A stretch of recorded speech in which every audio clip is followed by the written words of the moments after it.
Does the back of your refrigerator or underside look like this? It's time to do the annual cleaning. Start by unplugging the refrigerator, roll it out away from the wall. Use your cordless drill driver to remove the screws and that back panel, exposing the condenser coil. Gently vacuum it off or lightly brush it off with a coil cleaning brush like this. Or you can use these dust cans or electronic component cleaner.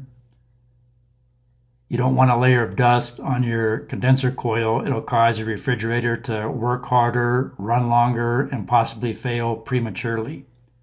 So it's important to do your annual maintenance and clean your refrigerator's coils.